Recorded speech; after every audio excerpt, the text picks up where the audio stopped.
Hey, everybody, welcome to the very first of a series that we're calling Breakpoint Forums. I'm John Stonestreet, president of the Coulson Center. The Coulson Center is, of course, the home of the daily Breakpoint commentaries, which I know most of you know about.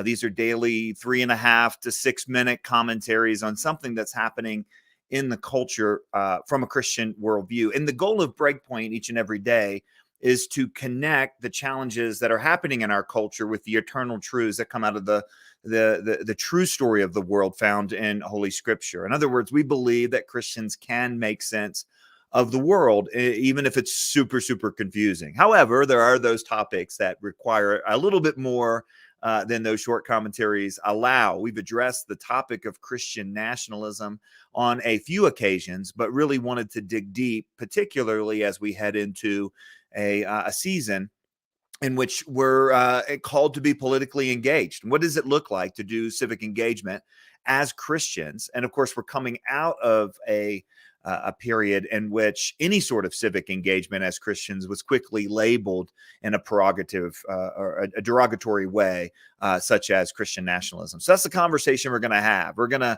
to certainly not make everyone happy in this conversation, and we fully realize that. But before we get started, and before I introduce and talk a little bit more about the topic and bring on our guests, let me open with prayer. So please bow your heads and join me. Father, we are grateful for this opportunity this evening. We're grateful that you have called us in your wisdom, in your sovereign orchestrating of all of human history to this particular time and moment, with all of its challenges, confusions, deceptions, and swerves, which seem to be coming faster and faster and faster.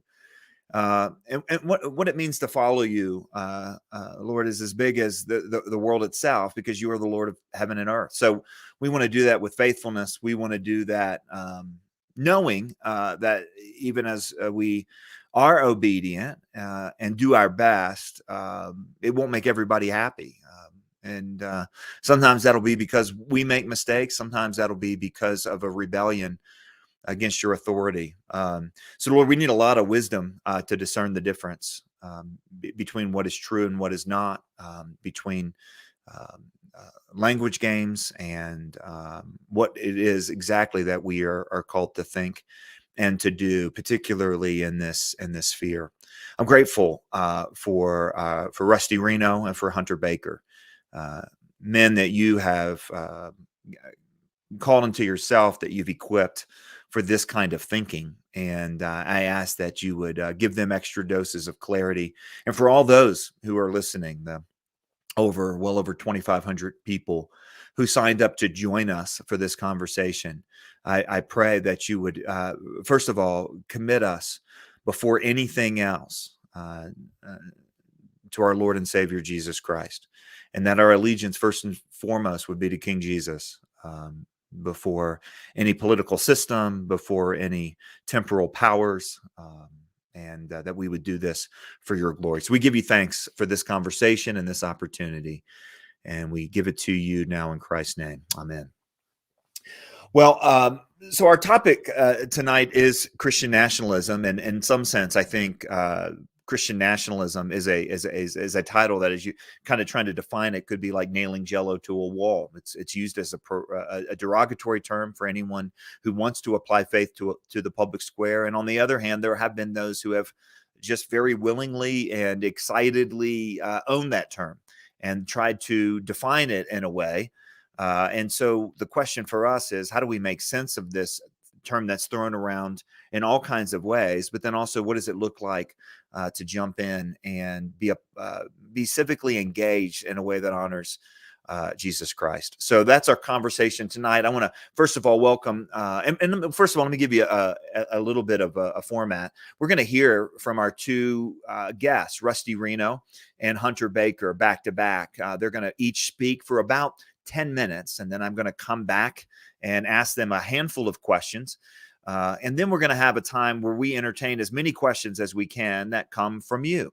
And so we're going to put the number here up on the screen. If you want to join this conversation, and you don't have to wait. You don't have to wait to the formal Q&A time. In fact, I would encourage you, if comments that that are made.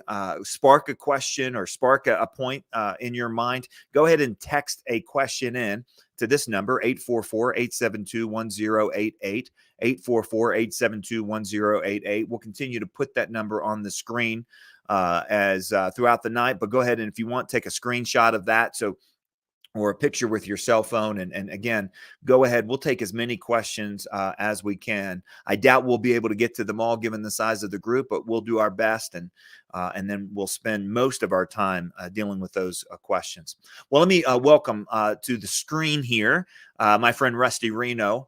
Rusty is the editor of First Things, a conservative Christian magazine discussing public religious philosophy and a way to influence society. The founder of First Things, the late Richard John Newhouse, and the founder of the Coulson Center were close friends and close colleagues. And I am so grateful for that ongoing relationship, both with the institution of First Things and with Rusty. He studied at Yale University, completed his doctorate there in religious ethics, taught for a while at Creighton University before going full-time with First Things. Rusty has also authored several books, and his last two, I think it's your last two, kind of give a little bit of a perspective of the breadth of topics that you are curious about and that you often write about. One book, Return of the Strong Gods, Nationalism, Populism, and the Future of the West, very appropriate for the conversation that we're having tonight. But that is a book you wrote how many years ago, Rusty? I mean, that's not a recent book. 2019, I think it came out. So I wrote it in like 2017. I mean, was there life before COVID? None of us remember that. So that goes all the way back then. DC. Right. The most recent book, The End of Interpretation, Reclaiming the Priority of Ecclesial Exegesis. So here you have both a very thoughtful book dealing with theology and the authority of the church, as well as dealing with kind of political landscape. And that's really what I asked you to help us understand is, where does this phenomenon of Christian nationalism, whatever that means, where did it come from? What's happening in the political environment? What are the cultural waters that led us to this point? Rusty, thanks so much for being a part of this forum tonight. I'll hand it over to you. Well, thanks for having me. It's really great to be able to work with the Coulson Center and continue, as you said, that very fruitful partnership that was at the very inception of First Things magazine. So, and this topic, I mean, as you said, Christian nationalism is, it's a vexed topic. I mean, for some people, you know, the very pronunciation of these two words together, Christian nationalism, makes their blood pressure rise. They think theocracy or Franco Spain or something along those lines. And I think my counsel is for us to calm down and try to think a little bit more clearly about what it means to affirm nationalism as an ism, and why, given the history of the United States, the adjective Christian actually makes a good deal of sense. So it's obvious, I mean, I'm part of the so-called national conservatism movement, and we've seen an upsurge in the use of the term nationalism. And now friends have told me that I should use the word patriotism, more positive connotations, and not nationalism. And I appreciate their advice, obviously. But in the 21st century, I think nationalism is a useful word. And why? Because it's juxtaposed to globalism, or somewhat differently, but allied cosmopolitanism. And I think we need to counter the globalist dream, which has had the upper hand for a good while. Because after the end of the Cold War, many smart and morally serious people entertained the idea that the West was moving towards a post-national condition. I mean, economic globalization, we were told, would knit the world together. And the standard that we should measure ourselves by should be global citizenship and not American citizenship. Now, this turn to a so-called global perspective, which was quite real, was also tied to cheerleading for diversity and other ideals that I think fill in what I call the open society consensus. I developed this idea in my book, Return of the Strong Gods. And for example, after the fall of the Berlin Wall, already in a speech to the United Nations in 1990, President George H.W. Bush praised the virtues of open borders, open trade, and most important of all, he said, open minds. And I think this way of thinking evolved in the 1990s and 2000s. And the ambition was to remove borders, not just between nations, we see the Schengen in the European Union, but also in the moral realm, the difference between right and wrong. The example I give here is the notion of non-judgmentalism, which, before the woke business was very pervasive, we were all urged to be non-judgmental. And this was thought to undergird, treading softly on the distinction between right and wrong, was to undergird an ethos of acceptance and inclusion. So nationalism then, as a notion in the kind of rhetorical wars of the present, it signals a rejection of the open society consensus. And because that consensus has held sway for a generation, this nationalism has a kind of activist dimension. It seeks to restore our national traditions and buttress our identity as a single, united American people. Now, sounds like the Nationalist Project. There you go. Now, a lot of my friends who are nationalists, we also worry that civic life and the strength of our nation is being undermined by the decline in the rate of marriage and the rise of single mother households. And we regret the damage that's being done by drug use and pornography addiction. And furthermore, we think that religious observance anchors the lives of our fellow Americans in healthy and reliable ways. So in view of our history then, it's not surprising that, in view of the problems that are facing our country, it's not surprising that many who are nationalists are also hopeful that we'll see a Christian revival. This is where the Christian side of Christian nationalism comes in. And they hope, and I would say I agree with them, we hope that Christianity will have a greater influence over the future of American society and culture, greater than it has had in the last generation. And truth be told, some of my Jewish friends are among the most ardent in this hope of the renewal of Christian influence. Now, does that make us Christian nationalists? Well, there's this combination of thinking we need to push back against the globalist consensus, and that given the history of our nation and the problems we face, revival of Christian influence would be a very good thing. Now, in a certain sense, obviously it does. I'd like to see our national unity and purpose as a nation renewed, and so the nationalist part, and I'd like to see Christian men and women leading that renewal in ways that are true to our common faith, the Christian part. So, or let me put it somewhat differently. I would vastly prefer a Christian America to a secular America. It's as simple, I think it's as simple as that. You have to ask yourself, what would you prefer, a Christian America or a secular America? I prefer a Christian America. And in that sense, Christian nationalism. Now, some find this hope and my preference to be a recipe for authoritarianism or some other oppressive regime. Now, I think viewed historically, this reaction against Christian nationalism, or even in the soft version that I presented it, is understandable. The open society consensus, after all, arose at the end of World War II to combat totalitarianism. And as a result, those who are formed by the open society consensus, they inevitably react with horror to those who propose to buttress American identity, to renew moral norms, or to revive Christian influence in public life. We're deemed to be tyrants in the making. But this reaction, I would submit, is not a reasonable reaction. An American nationalist, as an American after all, wants to restore our Constitution and not override it. He wants to honor our democratic traditions, which include many freedoms, including religious liberty. And as a good historian knows, a good historian of America knows, those very traditions, the democratic ones, the freedoms, were fed more by American Protestantism than by John Locke. And I would add, in any event, that John Locke was also a Protestant Christian thinker.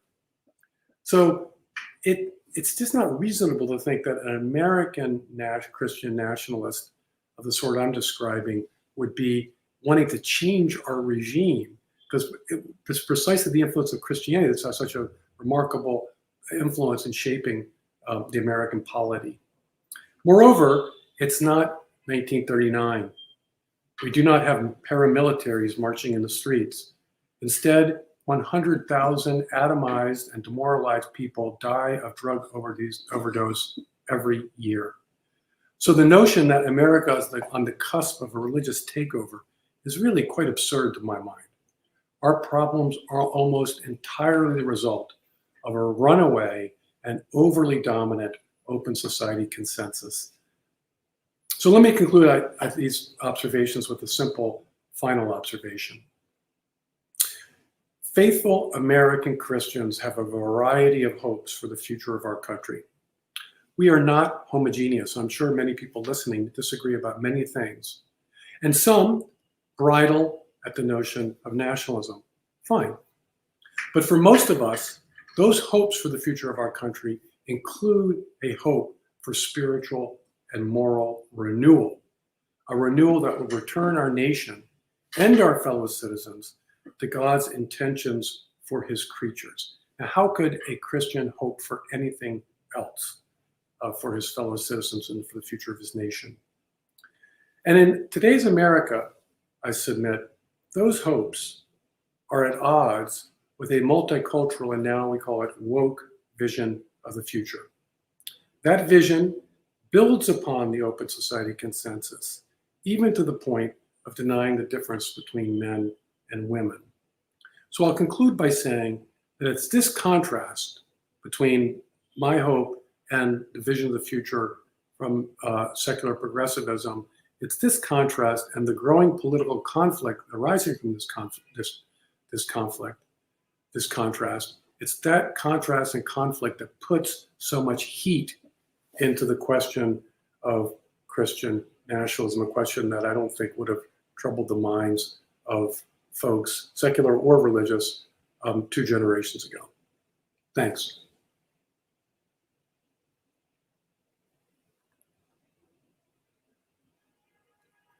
I'm not hearing your sound, John. My mistake. Thanks, Rusty, for that introduction. I want to just kind of add a couple clarifying questions here, if you could hang out before I bring Hunter on. How you defined Christian nationalism was largely in opposition, right? So nationalism or globalism, Christian versus secular, and we have seen, I think, a kind of runaway secular globalism in the West for quite some time. How others define Christian nationalism, particularly those who really kind of embrace that, seem to have not just a negative definition, but more of a positive definition.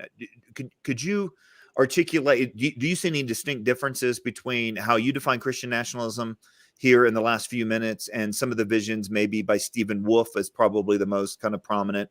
Yeah. And what are some of those distinctions that you see? Well, I think Wolfe is, in his book, he's undertaking 2 projects. One is, what would the ideal national system look like for the pious Calvinist? Okay, so I think and that's always a good exercise. I'm a Catholic. Would it be better? Would I be happier if a supermajority of Americans were, pious Catholics? Yes. Would I think that this would lead to our country to be a healthier, better place? Yes.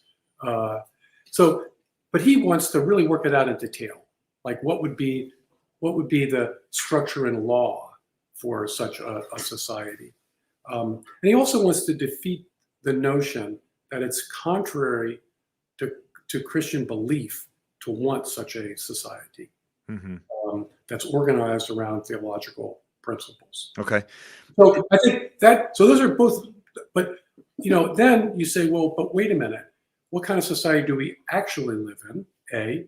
And B, I find myself saying, well, but I'm an American Christian nationalist. And so there are lots of aspects, this is where I disagree with Patrick Deneen also, that yes, the liberal dimensions of our national tradition can create problems. But hey, it's who we are. That's at least part of who we are as an American people. So I would say the First Amendment is near and dear to my heart. So my Christian nationalism holds up the First Amendment rather than trying to sideline it. I think that's right. One of the other concern, and a legitimate one, is okay. Well, what exactly could something like that accomplish, and what's the role of a political force that's trying to advocate for this kind of top-down cultural change versus the sort of change that the church announces that can only happen through Christ? And is this a confusion of the work of the church for the work of the state?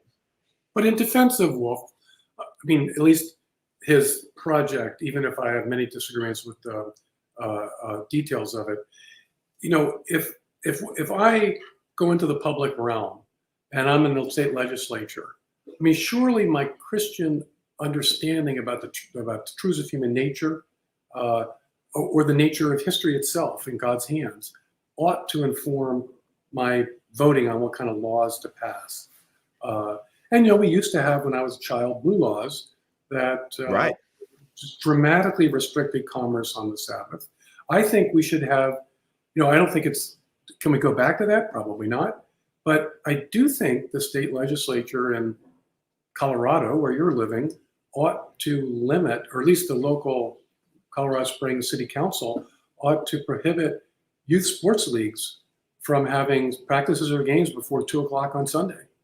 This is a serious problem now for church-going families. Their kids get real fired up about sports, and they're on travel teams, and next thing you know, they're not going to church anymore because they got to go to games that are scheduled at 10:00 on Sunday morning. And would that be that is at some level an imposition of Christianity upon the unbelieving. But I just think it would be good for our country if more people, be good for people's souls, the salvation of their souls, but also just good for the country in general, for people to be more firmly anchored in church life. Well, look, I just want the state of Colorado not to force abortion on the rest of us. So if we could just get that far, I'd be, in a much better place. One last question, and I think it's really important. When the way you would define it, I mean, first of all, when that term is heard, a lot of people immediately think of January the 6th. And what was happening in attempts to overthrow elections and all that. Do you see that kind of the populist Trump movement being an expression of this at any level, or is that something else? It shares a rejection of globalism. Okay. The problem is it's untethered to. So it's not tethered to the Christian part versus the secular part. We'd be a lot better off if it was. Right. Okay, that's interesting. All right. Well, listen, there's you scratched the itch, which I knew you would do already. The questions are just pouring in, and which is fantastic. And I want to have this conversation, and I think you've kind of touched the at the heart of the challenge of what do we mean by this word. And we want to bring in Hunter Baker now to have that conversation even a little bit further. Hunter is the Dean of Arts and Sciences and Professor of Political Science at Union University in Jackson, Tennessee, coming not only from a different part of the country, the South versus New York City, but also a different Christian tradition. And so the perspective here, I think, is going to be really helpful. And hopefully we can create a conversation even between you and Rusty. Hunter's a columnist for World Opinions and a contributing editor for Touchstone. And also has contributed chapters and various essays and articles and various publications on Christian faithfulness in the political space. So Hunter, really grateful, to have you join us as well, and really wanted you to help us think through how would you articulate a Christian vision for political engagement that is properly Christian? I think that we see the limits of just kind of defining, here's what we're not. That's not the same thing as saying, here's what we should be. And so I'm going to tag you here and let you have the floor for about 10 minutes or so. Thanks so much for being with us. Yeah, thank you. So I want to start just on this phenomenon of Christian nationalism. First of all, my Ph.D. is at the intersection of religion and politics, there's almost nothing I'd rather talk about. This is like Bob Costas talking about baseball or something like that. Love to talk about this. So based on what Rusty Reno said, I would say that he is perhaps in the most reasonable possible portion of the sort of the Christian nationalist camp. The sort of Stephen Wolfe Christian nationalism, on the Protestant side, and of course Rusty could address the Catholic integralism on the Catholic side, has got people in my world, the Baptist world, very exercised, because we are the part of the Christian church that is, I mean, Rusty's talking about American sort of beliefs and traditions. There's a sense in which Baptists fit very comfortably within a lot of the American ideals.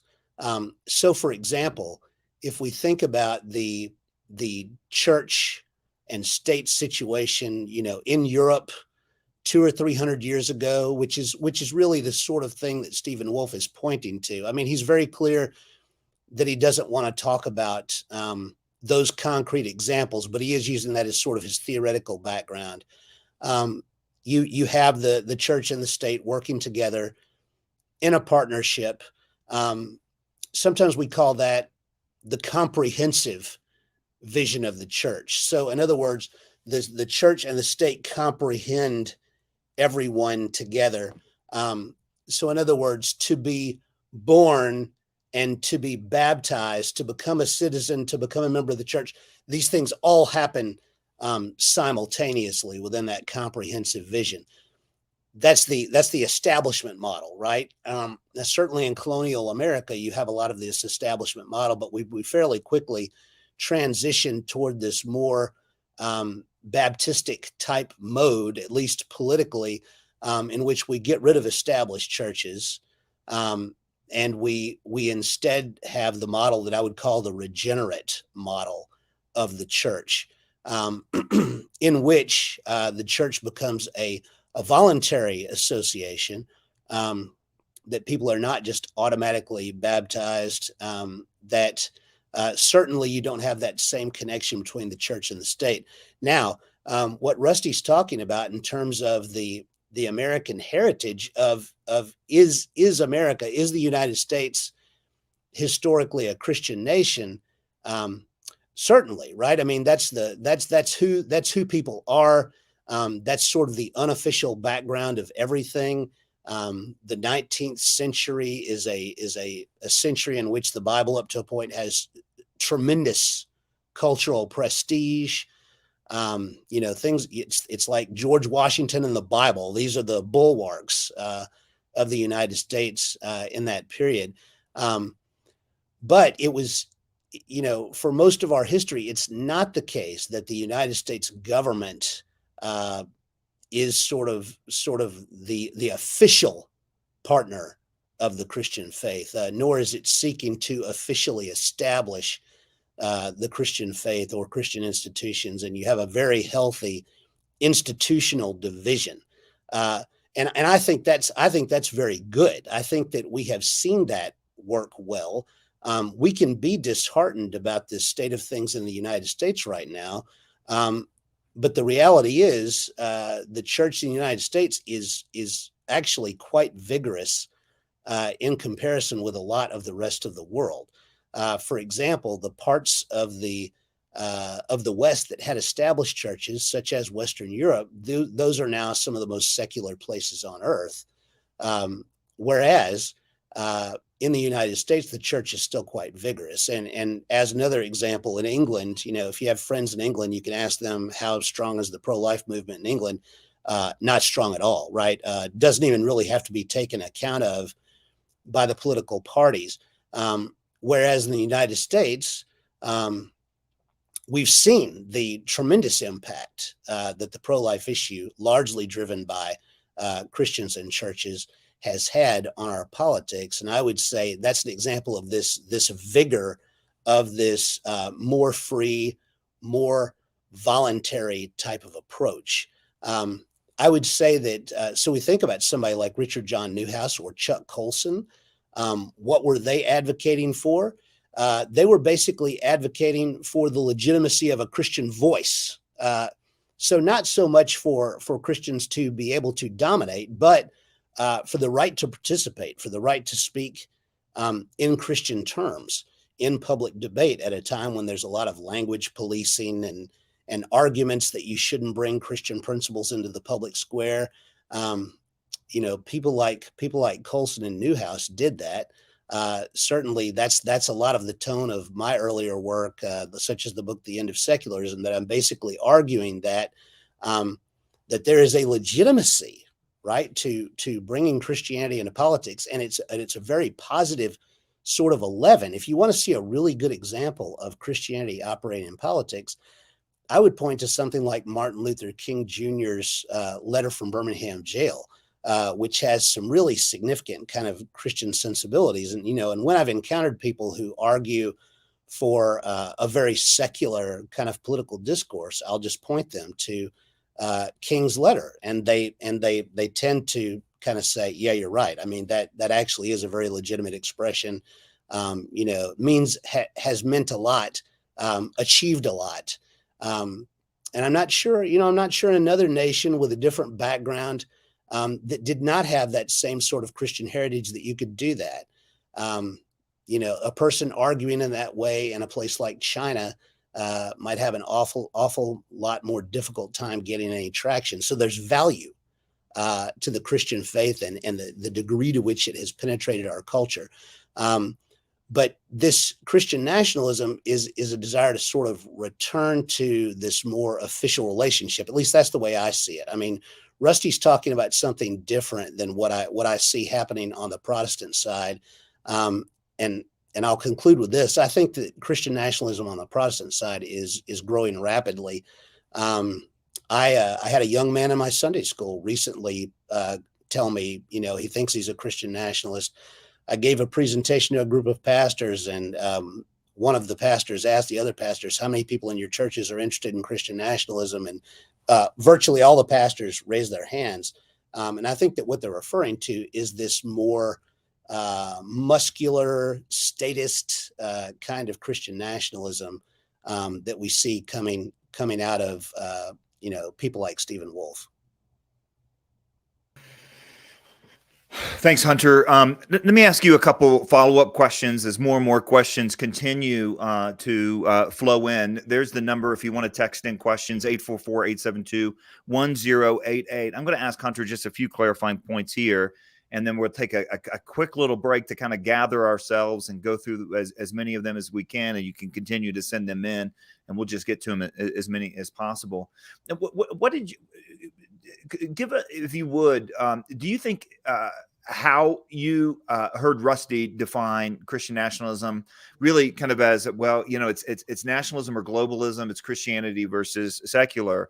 The pastors that you just referred to saying that the people in our pews are interested in this. Is that the kind of vision for a Christian nation that they have as well, or are they thinking of something different? Well, so I think that this sort of and they're not exactly the same, but this sort of Doug Wilson and Stephen Wolfe kind of movement toward a much more vigorous kind of a union of church and state. I think that both of them would speak very approvingly of prayer in public schools, for example, devotionals, things of that nature. I think that is part of what is gaining traction, and I think that part of it is this same kind of logic, like maybe the Flight 93 election essay that preceded Donald Trump's election. The idea that that the conservatives, and so the same logic on the Christian side, big Eva, big evangelicals, they're the Washington Generals playing the Harlem Globetrotters, and all they ever do is lose, and they like losing, and they're good at it. And we just need people who are, far more ambitious to take the reins and to abandon winsomeness and to, get down there and wrestle. And I understand that, right? I mean, it's true. Certainly, it feels like leading up to Obergefell and post Obergefell, and some of those things that it does feel like we're losing all the time. Objectively, there's a lot of that. I don't think that this is the answer, and we can talk about that more as we go. But I think that people are attracted to it because I think there's a feeling that maybe it could be like the Bolsheviks in Russia, right? The Bolsheviks were never a majority, but there's this idea that a really determined minority, right, can kind of, hit that public that's sort of undecided and can easily be swayed and move them in some direction. And maybe what we need to do is to be much more ambitious, not so much about evangelism, but about this kind of church-state engagement question. I was always interested. I was also interested in your contrast with, the founders of the Coulson Center, Chuck Colson, and the founder of First Things, Richard John Newhouse, saying that, this isn't something really that they would advocate for. I don't want to put words in your mouth. I thought that's kind of what I heard. What they were advocating for was Christian engagement and so on. Of course, this was also at a time where there was an awful lot more of the Christian legacy left over in culture. Rusty's point that the number of people kind of dying in despair, not to mention the outright attacks in the name of some sort of ideology on children and the relationship between children and their parents. There was still a whole lot of Christian capital left over, even as recently as, 2000 and, the 9/11 years and so on.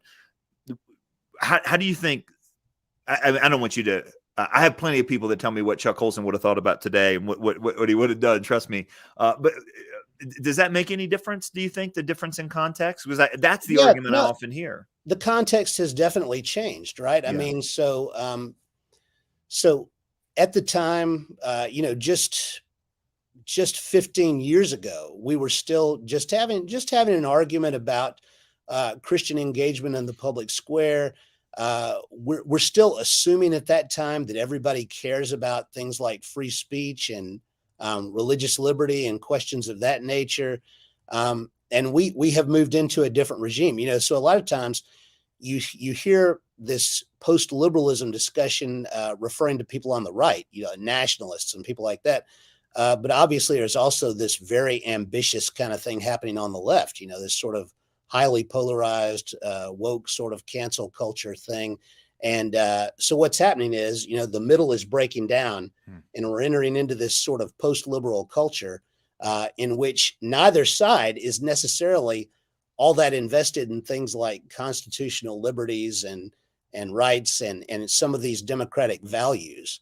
Part of what I'm trying to do in some of my other work, like in a group like Braver Angels, is working on political depolarization, trying to interest people in returning their attention to some of these civic virtue kinds of questions. Yeah, I mean, I can think of about one bipartisan issue in the last 10 years, and that's, I think, prison reform. Yeah. And that's about it. And it was the President Trump who kind of pushed that over the finish line, if I remember. But to that point, I do remember something that Chuck Colson would say over and over and over. In fact, I probably traveled and spoke at various events with him the last 2.5 years of his life, and every single talk, and he had a very specific focus at that time, but he began every single talk with a question, which is, can freedom be sustained if virtue is not flourishing? And the idea is that, the constitutional freedoms that we're guaranteed and that we want to go back to, it's not magic, it's math, as a friend says. Like, you can't be this kind of country. I mean, the founders said that, right? This is a constitution for a moral people, a virtuous people. And of course, we're not saying that there was ever a perfect age, but there is a pretty specific way that we're breaking down as a society. And is it just a, and I hear this from a lot, I think, from those who embrace the Christian nationalist term, that it's just, we can't go back. There's not a way to get there. Is that, Is that too pessimistic of a view?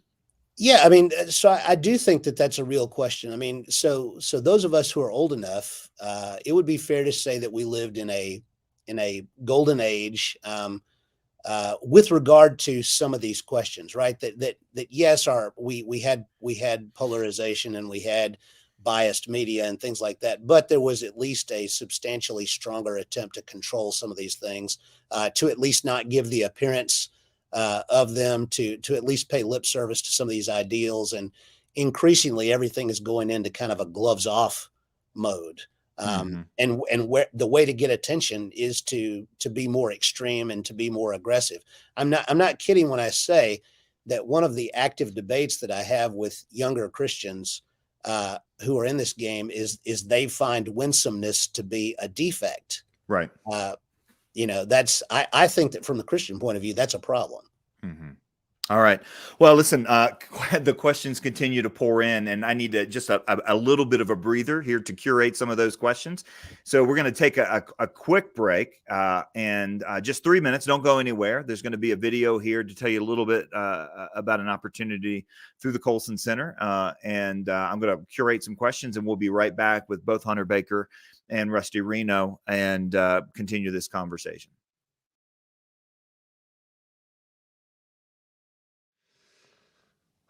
You know, we live in extraordinary times.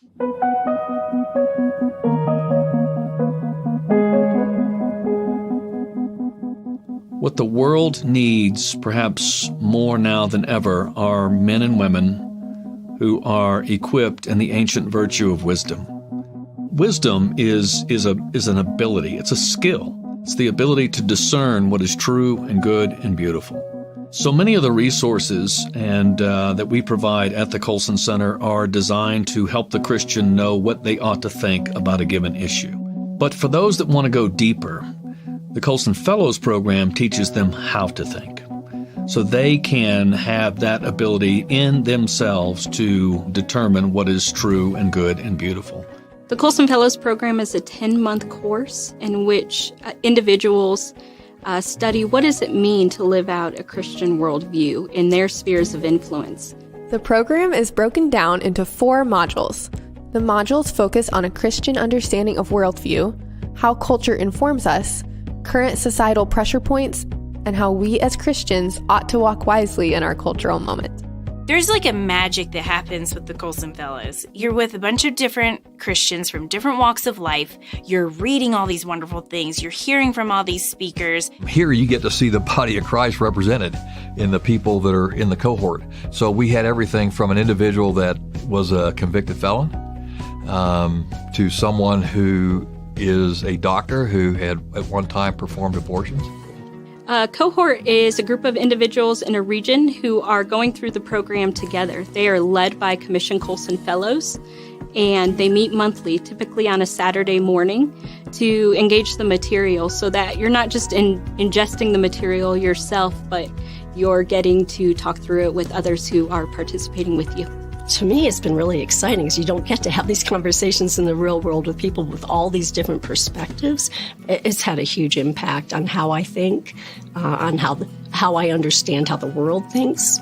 Coulson Fellows has definitely offered me mentorship, and it's impacted my life because I have that friend who espouses critical race theory, and during one of the weeks I brought it up and we talked about it. We dissected it as a case study and said, okay, here's what critical race theory thinks. How do we dissect this? What do we think about it as Christians? You don't grow without a little struggle. And I think the Coulson Fellows program really brought the right amount of struggle and the right amount of content to challenge without being too overwhelming. They do a devotional Monday through Friday that takes about 20 to 30 minutes. And then throughout the week, they're reading books that are assigned for that month and engaging in webinars, videos, and others within their cohort. So I would say to anybody who has anybody in their life that they love who's not a Christian, this is so worth it. The program's totally worth it. I recommend it. I've been recommending it to everyone I've come in contact with. It prepared me to be able to go out and engage wherever God had calls me to. So no matter what the next season brings or no matter what my next sphere of influence is, I have coherence within me and I have a strong understanding of who I am in Christ. And I'm able to bring that into whatever God calls me to.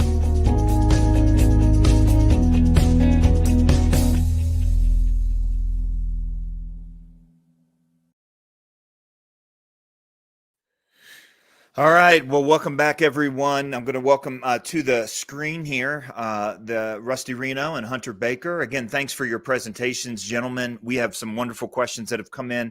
I want to give you a chance, Rusty, if you wanted to comment on anything that you heard from Hunter or respond to anything that he said. Anything come to mind that you wanted to maybe clarify? Yeah, while I was listening, it seems to me that maybe we can distinguish between, if you will, hard Christian nationalism and soft Christian nationalism. And here's the distinction I would make. I think it's wrong to sort of think it has to do with any details like school prayer or something like that, which I'm in favor of overturning the Supreme Court decisions that made it impossible for public schools to have any kind of acknowledgement of the transcendent. And I would put it this way.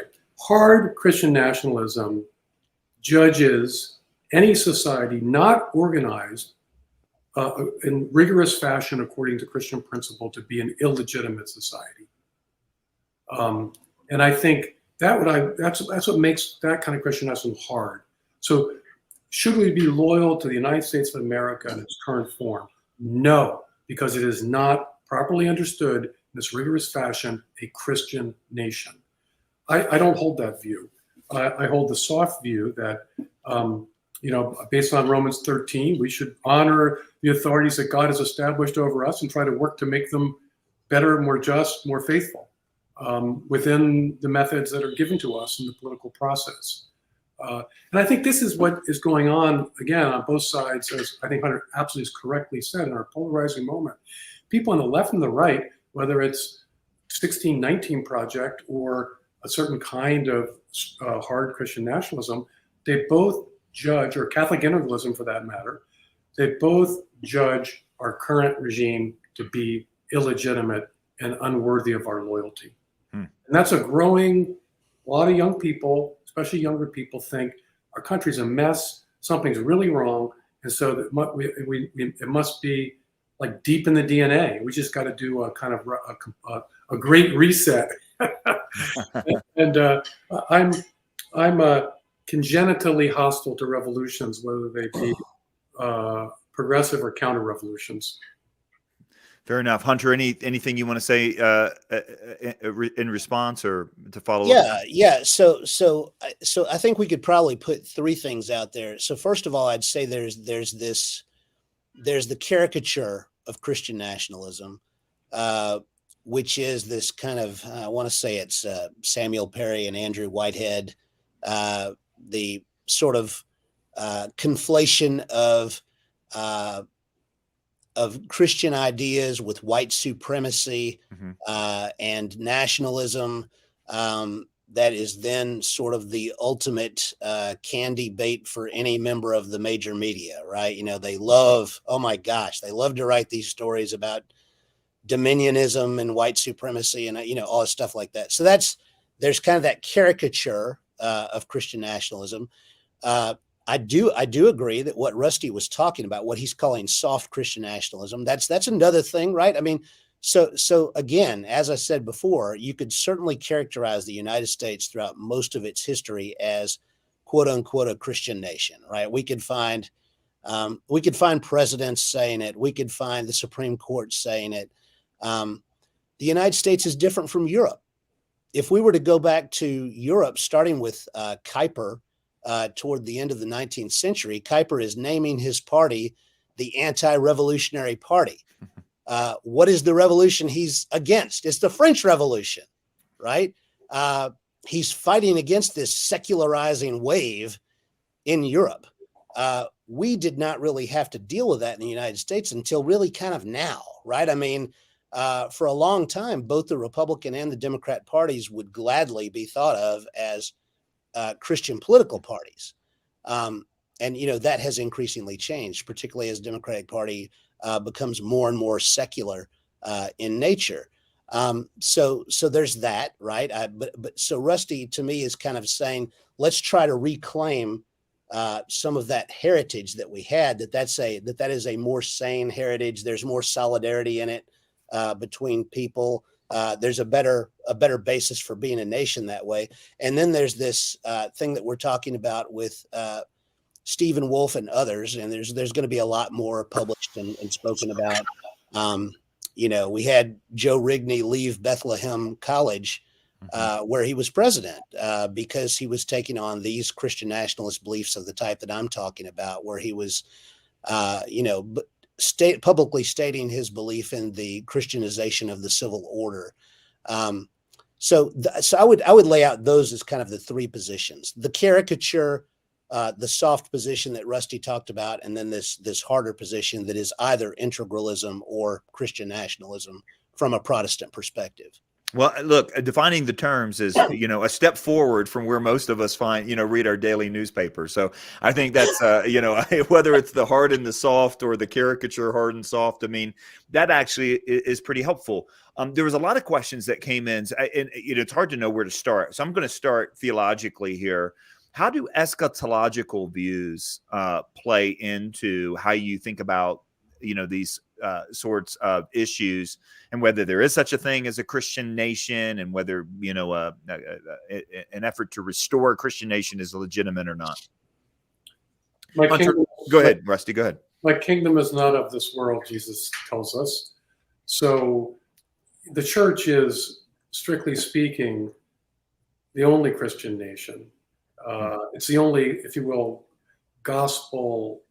It's the only gospel faithful nation. And so whenever we speak of the city of man, we're talking about nations that are influenced by Christianity, as clearly ours has been, as Hunter has so eloquently explained. So I think, the danger is you make a God of America and imagine that it instantiates, that it must be somehow made to instantiate the lordship of Christ in every respect, and that, I think, is a perverse undertaking.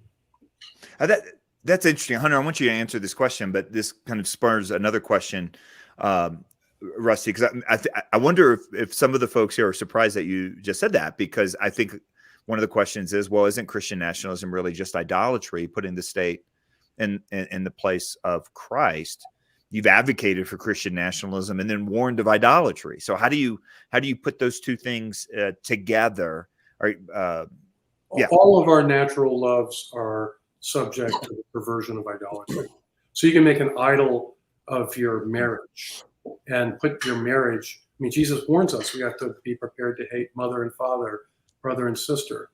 And we all know people who've made an idol of their personal relationships, their marriages, their children. And does that mean, therefore, we're hostile to having the church encourage strong Christian marriages? No. We can walk and chew gum at the same time. We can guard against idolatry and try to nurture those natural goods that are that God calls to us to tend. Okay, Hunter, you want to jump in on the eschatological question? Yeah, so I would say a couple of things, and not a theologian, but one of the things that I reflect on a lot with this is I think about the miserable history of the kings of Israel, and I look at that, and it does not give me a lot of hope for trying to sort of try to put that together again within our context. And I often think about that every knee will bow, every tongue confess that Jesus Christ is Lord. That's not going to happen because we put together the right political movement, right? We're not going to have the ingenious strategy that is going to bring that about, right?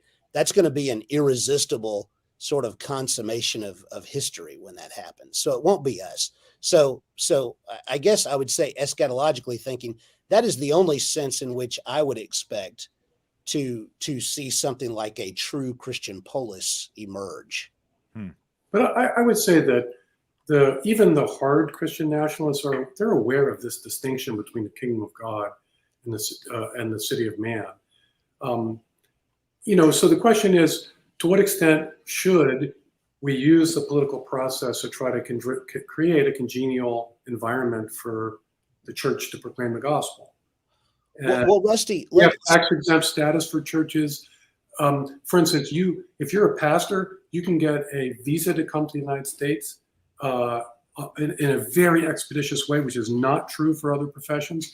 So we have laws already in our system that were put in place in earlier generations that were designed to make it easier to promote, if you will, the proclamation of the gospel, not to be a surrogate for that proclamation, which can only be done by the church, but to as best we can empower the church.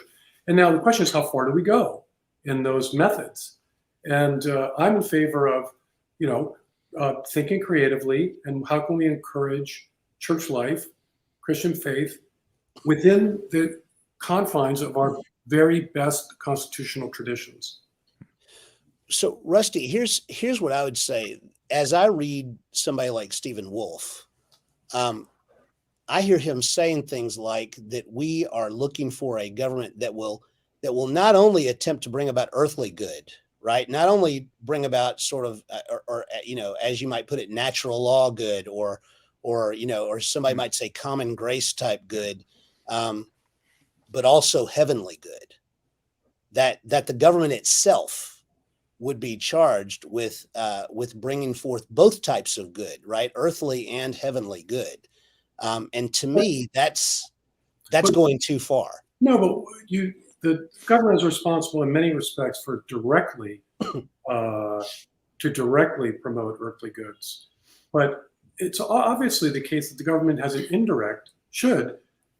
If the government's if our governors have a proper sense of the full human person, which is that we do have a natural desire for God, that the government would indirectly encourage it. As I say, the old laws limiting commerce on the Sabbath were designed precisely to provide that indirect encouragement. And it's a very subtle.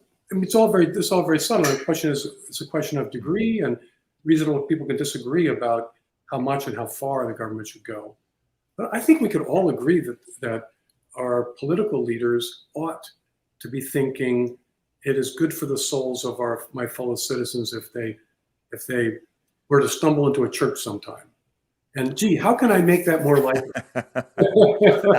Well, let me jump in on that because and follow it up with a question, because somebody said, well, in a sense, is this not unlike the kind of the Christian liberalism of the 20th century, the kind of the modernist project of conflating liberal theology with political movements, even internationally, and the spreading of quote unquote Christendom. And I think somebody described that as kind of wanting the kingdom without the king. So your example, Rusty, earlier, and I'm definitely taking some editorial license with this question, okay, that somebody wrote in, but I'm combining a bunch of thoughts. You mentioned those blue laws and youth sports prior to 2:00 on Sunday afternoons. I think it's a huge problem that there is a conflict there that parents feel, but I would want parents to make that choice without the law, right? I mean, and I think that's the, do we risk Christian nationalism kind of, retreating into that same sort of kingdom without a king, a Christian culture without the Christ, sort of reality, or what is there to prevent that? Certainly, when you have a cultural establishment of Christianity, there is a temptation towards superficiality and complacency. When you have so-called positive world, to use Aaron Rand's terminology, when you have the negative world, it heightens commitment for those who stick around, so to speak. And if I'm a legislator, I have to ask myself, like, what are the local conditions, etc. It just, again, as a legislator, I just want to see more people in church.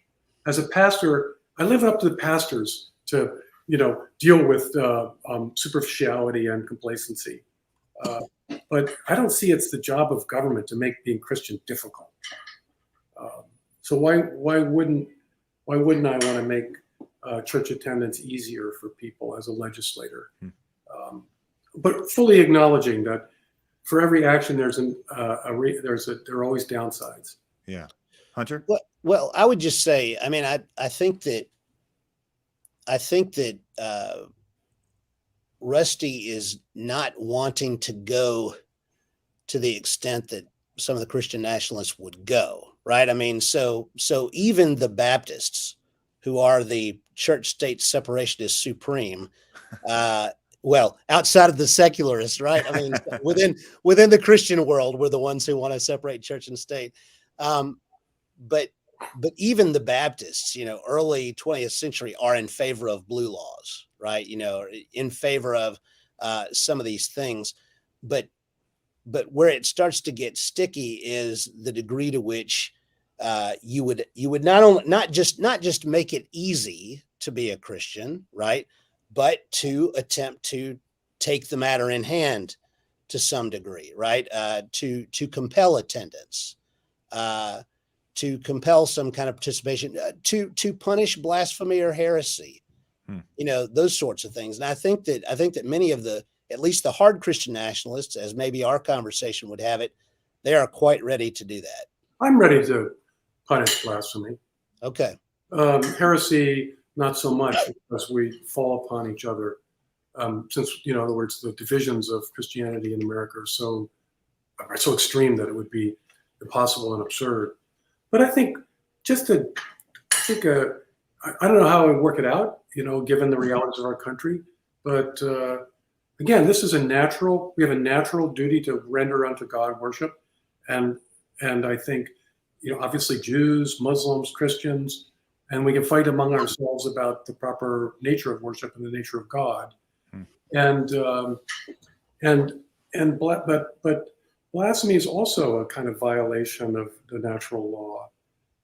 I haven't thought about it, Hunter, but I'm not immediately rejecting it. Yeah, I'm a little worried that it would be like the BLM rainbow god. I was just in Boston last fall and walking around downtown, and I mean, at the churches, I saw way more BLM rainbow combos than I saw crosses, right, or Bible verses. So I guess I'm more pessimistic and more worried about the form that the national cult would take. I agree. Every culture has a cult, right? And the United States is getting to the point where it doesn't have a Christian cult anymore. It's developing something else. To this point, let me jump in with another question, maybe that can frame your because it isn't interesting whether isn't the problem the culture and the government and the political and the laws we have a reflection of the culture? So do we really think we can change the culture from the top down with these sorts of legal things, or do we actually need to do that kind of culture changing or cult changing work, Hunter, to use your language? Are we actually ready for this sort of thing? And I guess it goes back to something you said in your comments, Rusty. If anyone who wants to pass a law protecting preborn lives is called a Christian nationalist, right? I mean, if you oppose abortion, at any stage for any reason, then you're trying to force morality. And so here we are in this kind of tension between where the culture is, right? I mean, we can't even imagine a time. I used to live in Dayton, Tennessee, which might be the most religious county in America. There were more churches in that town than actual human beings, and they all had a common ancestor and split off of each other and grew like gremlins. It's where Adam and Eve were, right? And we still had blue laws, but you couldn't pass an anti-blasphemy law there. I mean, this was it wouldn't happen. So we're so far from that. What's the relationship then between transforming culture and transforming the state? I just wanted to defend the cogency of somebody like Stephen Wolf's thinking on this. Okay. Does not strike me as contrary to Christian principles. That said, what Hunter said about the nature of our regime, our current culture, I'm 100% behind. I cherish the First Amendment, and I would I would, even though I would acknowledge, okay, theoretically it might be legitimate, but it's extremely unwise, and we should not prohibit blasphemy. So and I think this speaks to I think law is a teacher, and one has to exercise judgment. It is the case that culture informs our political culture, but also our political. We see that with Supreme Court decisions. There's no question that Roe v. Wade opened up. It made people think, oh, well, if the Supreme Court thinks it's a constitutional right, it can't be all that bad. Right. Or Obergefell. There's no doubt that this has influence. And so we ought not to tell ourselves we can only push for changes in our laws that have the full and complete assent of the American people. Mm-hmm. I wanted to just add a couple of things. First of all, I do not want to be the Stephen Wolfe basher. I know Stephen. I think that even though I disagree, I'm very much wedded to this kind of regenerate church body concept. I think he's very brave. I was carrying around a copy of the Case for Christian Nationalism in the Washington, D.C. airport, and I felt like I was carrying around, Playboy or Hustler or something. I wanted to hide it. So I think he's brave. I remember years ago, I told him, keep this under your hat until you get tenure somewhere. He didn't do that, right? He's just got the flag flying. That's fine. I do think it's very stimulating. It's good. I mean, it gets us to talk about these things. I just disagree with a lot of the conclusions that he reaches, but I am excited actually that we are talking about some of these things. I think that we have to talk about some of these things because of the nature of the changes. And one thing Rusty was talking about, sort of the assent of the people. I want to point out that with regard to Roe v. Wade and Obergefell, neither of these things were choices made by the American people, right? These are things that are imposed by men in robes or men and women in robes. And there's nothing about going to law school that makes you a great moral philosopher or holy person. And so, I guess I would argue that those things demonstrate to some extent the virtue of his approach, which is if you can get your hands on the wheel, maybe people will just follow, right? Because we've seen that, especially with gay marriage, right? Once the Supreme Court kind of makes its ruling, it's just like you went over the hill. You're on the roller coaster and you went over the hill. There was a bunch of questions related to this, and I think it's really important given, Hunter, your three definitions, the caricature, soft and hard, if I can sum it up that way. So Christian nationalism is very, very quickly associated with Nazism. It's very quickly associated with white supremacy and racism. Is that legitimate? Is there a conflation between some of those who claim that title and sinful racism, or even beyond some sort of fascist or Nazi approach to taking over and imposing a certain way of life? Or is that just caricature? It's anybody who dissents from the open society consensus is condemned as a fascist. It's just the way it works in the United States. In Europe, it's fascism. In the United States, it's racism. So those are the disqualifying words you use. You disagree with someone on public policy, and it must be because they're a fascist. We want to limit. If I want to restrict the abortion license, then I'm a fascist. Right. I mean, where do you go? I mean, it's just so it's like calling a billionaire who funds radical progressive causes a communist. Mm-hmm. I mean, please, Jeff Bezos, a communist? I don't think so. There's names, but that's not the right one. Right, by the way, for anyone, yes, communists, no. Yeah, right. For anyone wondering what that noise is, Rusty's office is right downtown in New York City, and in Manhattan, and so that's a normal sound. Notice he didn't even blink with all the sirens and all of that sort of stuff happening around. What? Yeah. Now, if that comes through, if that happens, in Jackson, Tennessee, Hunter's going to jump up and go see what's happening and how he can, contribute.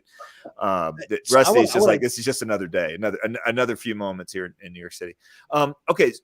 So John, can I address that point? Well, I want you to, and I want to just kind of push back and say, well, that's true. I mean, look, before people called Trump, Christian nationalist, they called George W. Bush a Christian nationalist. And clearly we're talking about completely different approaches to almost everything. However, does that mean that there's no association? I mean, just because anyone who steps outside the open society will be called that, does that mean there isn't any identification with it? And Hunter, I'll let you jump in.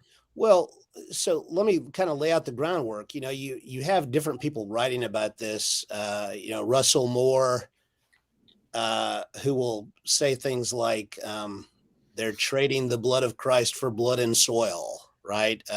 Or Paul Miller, who will say that Christian nationalism is basically about white evangelicals trying to hold on to power in an increasingly pluralistic culture.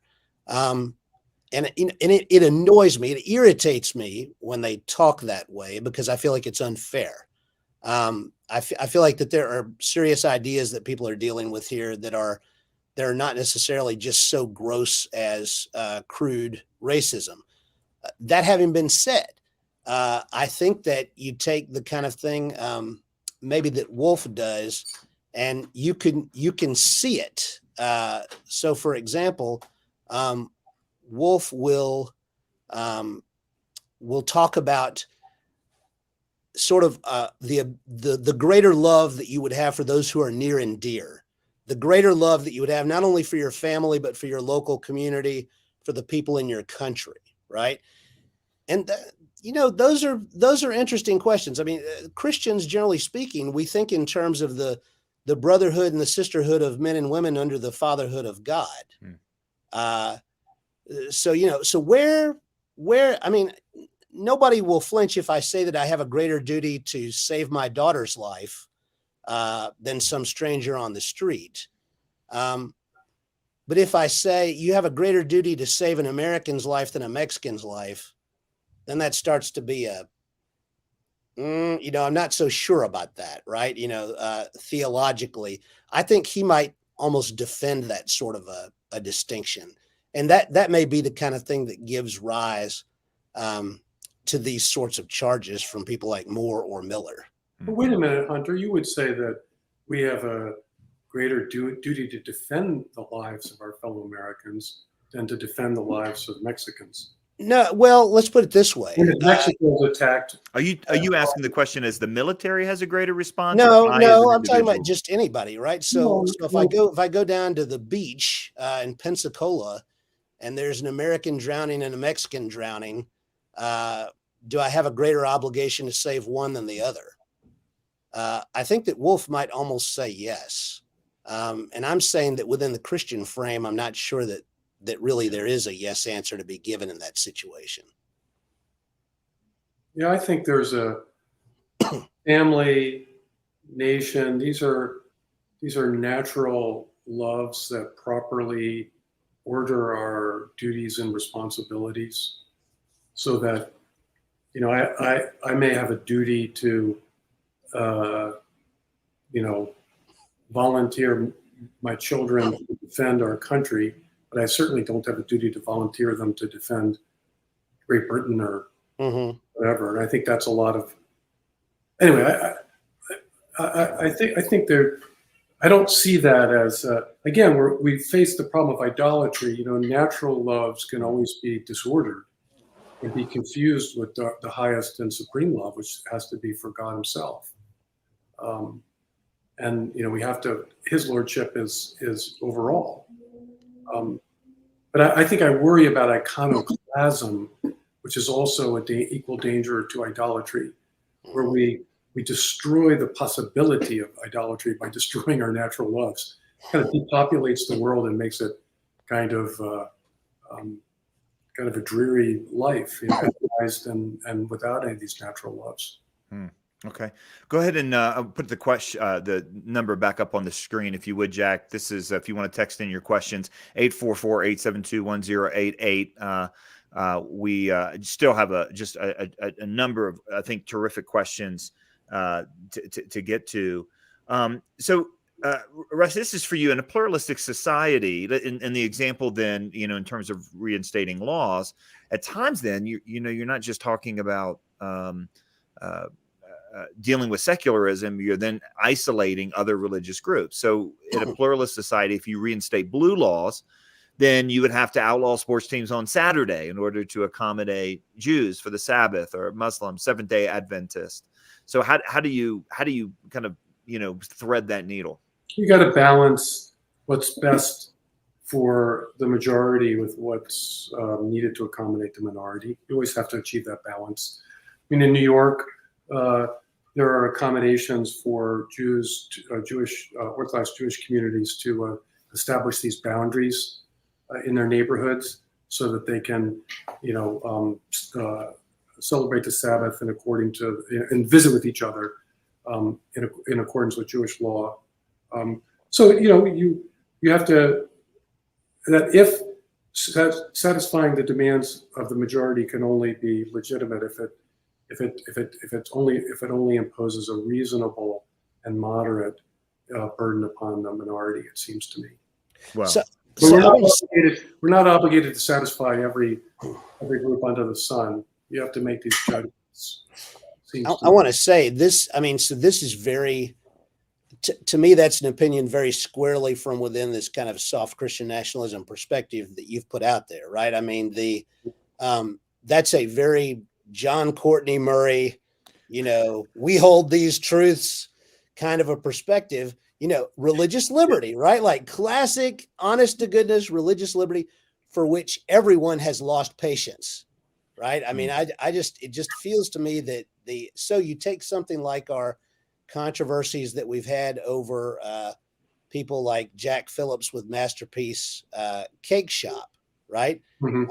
For some reason, Americans seem to have lost the capacity to make this very obvious distinction that he is not imposing some sort of gay apartheid. This is not gay Jim Crow, right? He is merely asking for one very minor exception, right? That he would have the right to decide about this one particular kind of a thing, and that the court would then make way for an accommodation against the law that exists. At one time, at least the legal apparatus in the United States understood that, right? And increasingly, we have gotten to the point where no, there has to be this sort of absolutist answer to that question. So if soft Christian nationalism means the core constitutional heritage of the United States, then I am all for it, and you can sign me up, Rusty. I'm in on that. But I think on this question of pluralism, it comes up whenever I discuss this with people. Pluralism is a reality. There are 330 million people legally in this country, probably another 15 million illegally. So the question for good political leadership is how do we try to pass laws or organize our communities in such a way that pushes them or guides them towards the good while acknowledging and managing the inevitable pluralism. And part of it has to do, really, frankly, means that we have to be pretty modest in our goals, it seems to me, when it comes to the use of, we can be very ardent from the pulpit and in our personal witness, but as in the political realm, insofar as we take up the law as an instrument, I think we have to be quite humble and modest about what we think we can achieve, what we should try to achieve. Otherwise, we might do more harm than good, both to the country and to the church's own witness. I think that's an important admission there, Rusty, and it takes, I think, a great bridge to a question. Again, I'm combining a handful of questions. We're getting so many; it's just helpful to pull them together. But let's talk about how can these goals be accomplished. On one level, going back to something you said earlier, I mean, look, if we're in danger of, of the seesaw going one direction or another, we're so far away from the reimposition of a Christian theocracy of any kind. Like, what we're trying to do again is not put Jack Phillips, just have a culture where Jack Phillips is not put in jail or put out of his livelihoods, and kids aren't, mutilated I mean, we're nowhere close to this end of the spectrum. But let's talk about kind of the strategy. What is the strategy? Is the strategy elect the right people and let them do it? Is it to take over the courts? Is it Trump 2024? I mean, what's the strategy to go forward? And I want to ask that in two ways. And maybe it's a distinction without a difference in one of your minds. Maybe it's a real difference. What is the strategy for Christian cultural engagement going forward, of which we can all be a part? What is the strategy for Christian nationalism that's different than just getting Christians elected? Well, I mean, clearly judges matter. We see that with this current court that has provided some very sound rulings and rollbacks. I mean, it's very solicitous towards religious freedom, this current court. And legislators matter. I mean, evidence of this. We have, ID requirements for pornography websites in 5 or 6 states now. Yeah. And of course, the one in Arkansas was stayed by you got it, judge. So it definitely matters to be involved in the political process and to elect people who want to pull in the direction that we as Christians want to pull. It doesn't mean we have to elect Christians. It could be secular people who agree with us, or people of a different faith who agree with us. And also it means, one thing that's really striking about these essentially anti-pornography, or at least pornography restriction laws, is that there's a sense of initiative for people here. It's not just, we got to wait and change the culture and convince people not to use pornography. No, actually, one reason we have government is to restrain vice, to honor the things that are virtuous and to restrain the things that are vicious. St. Paul tells us as much in Romans 13. So I think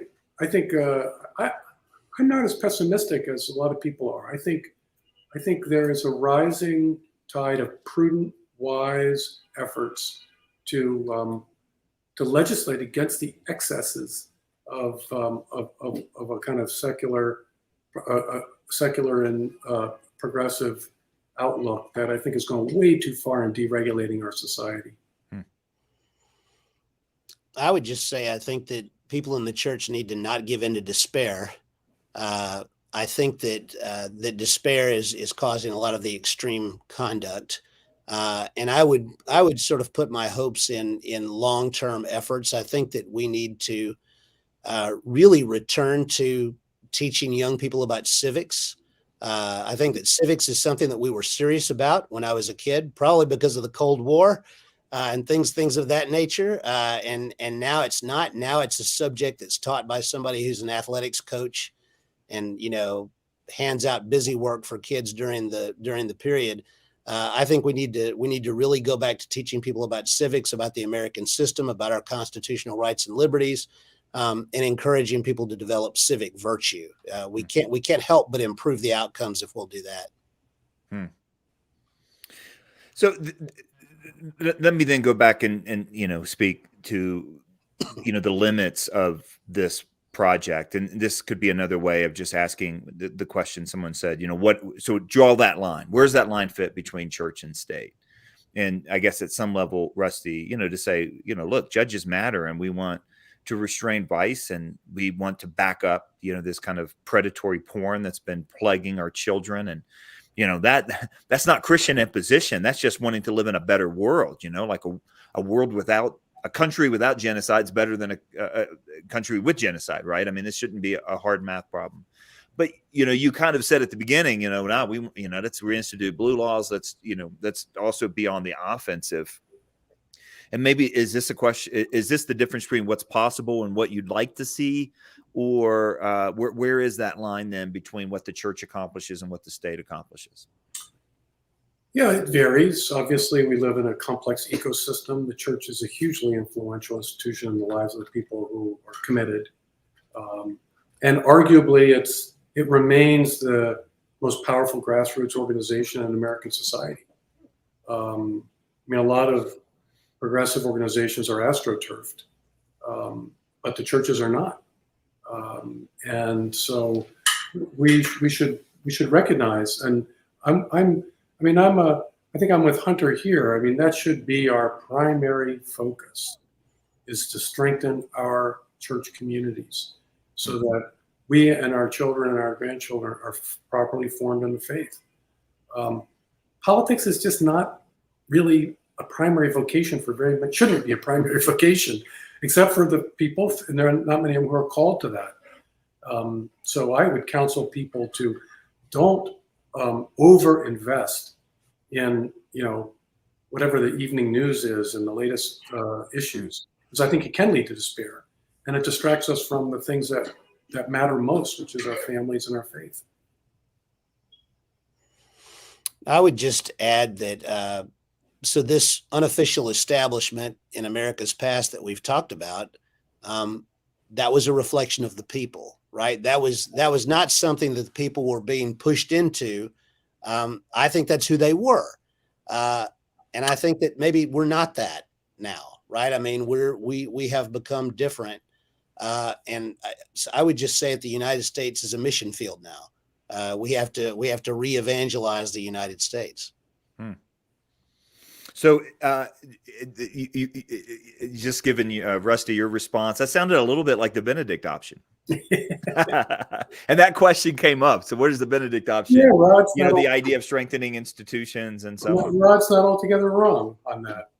I mean, my soft Christian nationalism, is that we should do what we can do in the public realm.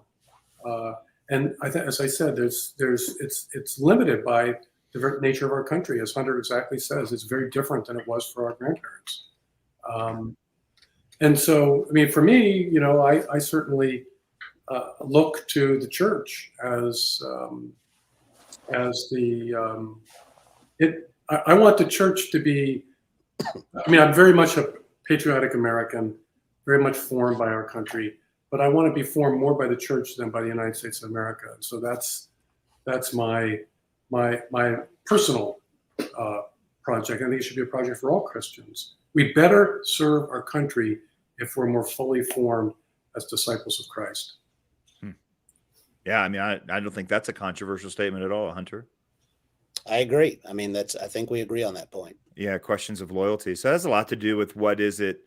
What really is the status of the moment? What is the dire situation? How dire is the dire situation we're in? And how do we be realistic without succumbing to despair and realizing, ultimately, Christ will reign over heaven and earth, and, the temporary citizenships that we're in and the loyalties that we're in. Be contextualized by that. I'm going to give you each a chance to give a final word, just because I feel like it's the right thing to do. It's a fascinating, to me, conversation. I think that the attempt to define it was the term was very helpful to articulate how different the different ways that it has been defined, what level you're comfortable with. Kind of an identification of the political moment, I think, was very helpful. And I thought both of you did a tremendous job referring kind of to Scripture, just saying, look, this is what the Bible says is the scope of government. And this is what the Bible talks about in terms of the loyalty that we have to the church. And that's got to be, the anchor points that we have. But Rusty, we'll start with you, and Hunter, we'll go with you. Final word. I want to just underline Hunter's observation that Martin Luther King Jr. was, by any reckoning, a Christian nationalist. He served our country by holding us accountable to our own our own Christian identity as a people, as well as our national traditions that are the freedom and equality of every individual. And so may we follow his example. Fair enough. Hunter? I call the letter from Birmingham jail the cherry on top of the Western political tradition. I love it. I think that everybody should read it.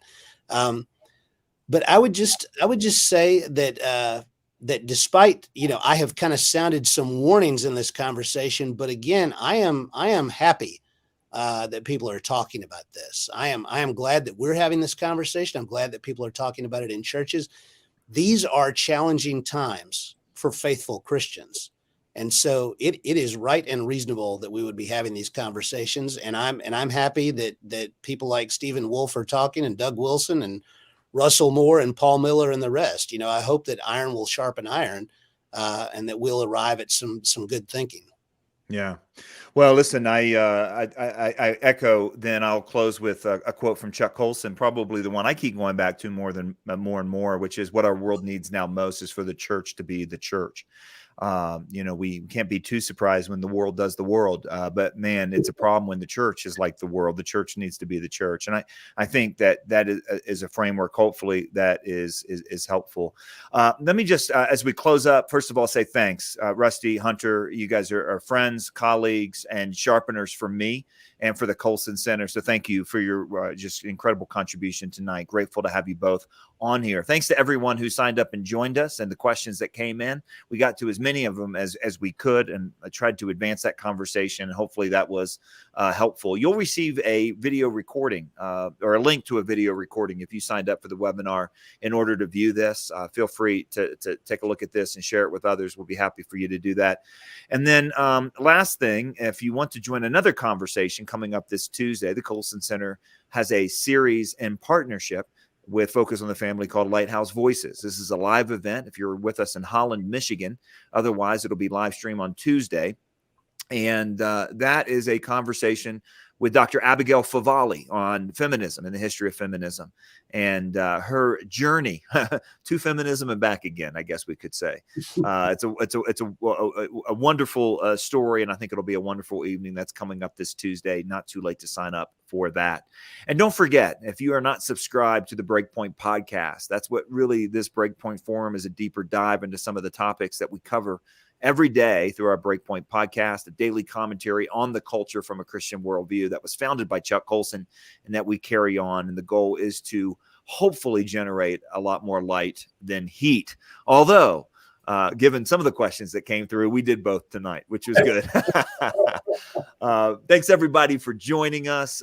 Again, Rusty, Hunter, thank you so much for being a part of this evening. God bless you. Thanks.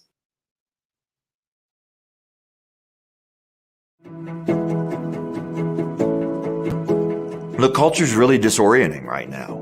Things that used to be unthinkable are now in many ways unquestionable.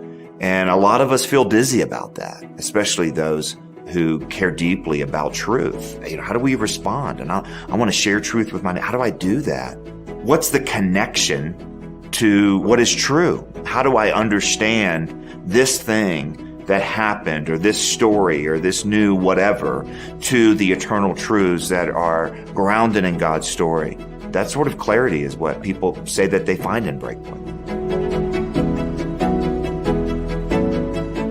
I would say that the average Breakpoint listener is someone like me, someone who lives in this world and is trying to figure out how to do it and how to do it in a godly way.